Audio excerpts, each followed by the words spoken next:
Seventh question. Let k be a positive integer. The radius of convergence of the series summation n is equal to 0 to infinity n factorial power k divided by k n factorial into z power n is option A k, option B k power minus k, option C k power k, option D infinity.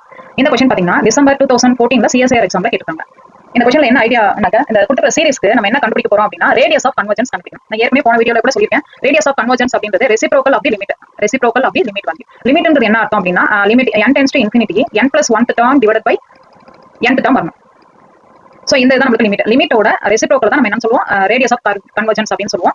So இங்க வந்து நம்ம அந்த answer எதுன்னு கேட்பாங்க. இதனால நீங்க போட்டு பாத்துட்டீங்க அப்படின்னா இதோட ஆன்சர் பாத்தீங்கன்னா ஆப்ஷன் சி k போர் kன்றது தான் கரெக்ட் ஆன்சர். இந்த ஆன்சர் எப்படி வந்ததுன்றதை டிஸ்கஸ் பண்ணலாம். இப்போ 7th क्वेश्चनல நம்ம radius of convergence of the series கண்டுபிடிக்கல. நான் இப்ப சொன்ன மாதிரி ரேடியஸ் ஆஃப் கன்வர்ஜென்ஸ்க்கு 1/l ரெசிப்ரோக்கல் ஆஃப் தி லிமிட்னு சொன்னோம். லிமிட்ன்றது நான் ஏற்கனவே சொன்ன மாதிரி l ன்றது அந்த limit value absolute value of a n + 1 divided by n a n. இப்போ இந்த l கண்டுபிடிச்சா நம்ம ஈஸியா ரேடியஸ் ஆஃப் கன்வர்ஜென்ஸ் கண்டுபிடிச்சலாம். ரெசிப்ரோக்கல் எடுத்தாலே போதும். சோ இப்போ கொடுத்த அந்த சமேஷன்ல a n என்னன்றதை நம்ம எழுதிக்கலாம். a n ன்றது என்ன கொடுத்தாங்க? a ன்றது பாருங்க n factorial divided by k n factorial. அப்ப a n + 1 நம்ம எழுதிக்கலாம். அப்ப a n + 1 ன்றது n எங்க இருக்கோ அங்கலாம் வந்து n + 1 சப்ஸ்டிட்யூட் பண்றேன். இப்போ சப்ஸ்டிட்யூட் பண்ணும்போது a n is equal to a n + 1 is equal to n + 1 factorial whole power k divided by k into n + 1 factorial. அப்ப n + 1 factorial நான் எப்படி எழுதிக்கலாம் அப்படினா n + 1 into n into n - 1 into etc up to 3 to 1 இத factorial பண்ணலாம். whole power k divided by k n plus k factorial. k into n + 1 ன்றத எப்படி எழுதிக்கலாம் அப்படினா k n plus k factorial எழுதிச்சு. அடுத்த ஸ்டெப்ல இந்த இது எல்லா டேர்ம் இருக்கு n n - 1 3 to 1 எல்லாத்தையும் சேர்த்து நம்ம என்ன டேர்ம் எழுதிக்கலாம் n factorial னு எழுதிக்கலாம். So n + 1 into n factorial power k divided by k n plus k factorial அதே மாதிரி k n plus k k n plus k - 1 etc up to 3 to 1 னு எழுதிக்கலாம். நடுவுல வந்து அந்த k n - 1 அந்த டேர்ம் ஏத்த மாதிரி போட்டு கடைசில 3 to 1 ல போடலாம். ஏன் அந்த k n - 1 போட்டுறோம் அப்படினா அததான் வந்து k n factorial நம்ம போட போறோம் பின்னாடி.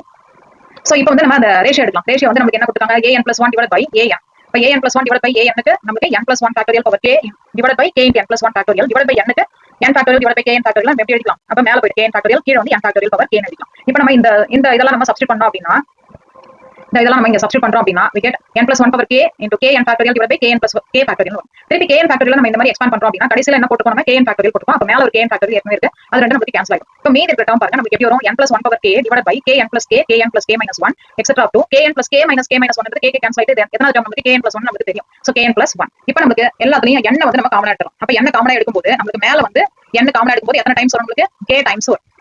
n power k into 1 plus n 1/n power k வரும். அதே மாதிரி ஃபர்ஸ்ட் இதுல ஒரு n எடுக்கிறேன். அடுத்ததுல ஒரு n ரெண்டாவது டேர்ம்ல ஒரு n எடுக்கும்போது அடுத்த லாஸ்ட் டேர்ம்ல ஒரு n எடுக்கும்போது எத்தனை டேர்ம் வரும்? 1 2 3 4 எத்தனை டேர்ம்ஸ் இருக்கு? எத்தனை n வெளிய எடுக்கணும்? k n எடுக்கும். அப்ப கீழ ஒரு n power k இருக்கும். சோ இந்த n power k நமக்கு மேல இன்கிரீஸ் கேன்சல் ஆகும். இப்போ நம்ம லிமிட் அப்ளை பண்ணலாம். லிமிட் n → infinity போடும்போது 1/n எல்லாமே → 0 வந்துரும். அப்ப ஆன்சர் எப்படி கிடைக்கும் அப்படினா 1/k into k into k into k அப்படி கிடைக்கும். k எத்தனை டைம்ஸ் வரும்னு சொல்லி ஏற்கனவே k டைம்ஸ் வரும். சோ n வர மாதிரி k நமக்கு k டைம்ஸ் நமக்கு வரும். ஏன்னா n → infinity போடும்போது 1/n எல்லாமே 0 ன்னு வரும்போது k வந்து k டைம்ஸ் வரும். அப்ப 1/k power k. அப்ப 1/r ன்றது லிமிட் வந்து நமக்கு 1/k power k அப்படினா ரேடியஸ் ஆஃப் கன்வர்ஜென்ஸ் ன்றது k power k ன்றது தான் answer. So option C k power k ன்றது தான் ரேடியஸ் ஆஃப் கன்வர்ஜென்ஸ்.